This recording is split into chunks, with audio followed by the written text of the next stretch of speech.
India international footwear fair August 8, 9, 10 തീയതികളിൽ ഡൽഹി പ്രഗതി മൈതാനിയിൽ നടക്കും. ഫെയറിന്റെ പ്രീ ലോഞ്ചിങ് കോഴിക്കോട് നടന്നു.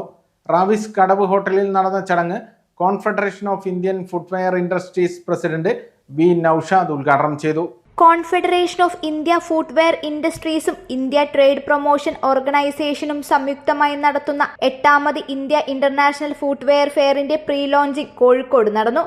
ഹോട്ടൽ രാവിഷ് കടവിൽ വെച്ച് CIFI national president V Naushad launching നിർവഹിച്ചു. IIFF ജനറൽ കൺവീനറും CIFI നാഷണൽ ട്രഷററുമായ അലോക് ജെയിൻ മുഖ്യാതിഥിയായി. CIFI Kerala chapter chairman PP Muzammil അധ്യക്ഷത വഹിച്ച ചടങ്ങിൽ CIFI മാനേജ്മെന്റ് കമ്മിറ്റി അംഗങ്ങളായ അമിത് കഥയാൽ, പൂനിത് ജെയിൻ, മുകേഷ് ഗോയൽ, K ഷമേജ് എന്നിവർ ആശംസാ പ്രസംഗം നടത്തി. ഇവിടെ വ്യവസായം PU ആദ്യം ഫസ്റ്റ് 2006 വന്ന സമയത്ത് പിന്നെ PU വന്നപ്പോൾ പലരും ചോദിച്ചിരുന്നു ഇത് നമ്മുടെ ഇപ്പോസ്റ്റ് PVC ആവശ്യിക്കുന്നില്ല എന്ന് പറഞ്ഞിരുന്നു. പക്ഷെ അവരൊക്കെ തന്നെ ഒരു കൊല്ലം 1.5 കൊല്ലം കഴിയുമ്പോൾ PU തുടങ്ങുകയും നല്ല രീതിയിൽ കാര്യങ്ങൾ ചെയ്യുന്നതിലേക്ക് സുനിൽ ദാസ് AV സ്വാഗതവും ഫൈസൽ റഹ്മാൻ നന്ദിയും പറഞ്ഞു. ACV news, Kozhikode.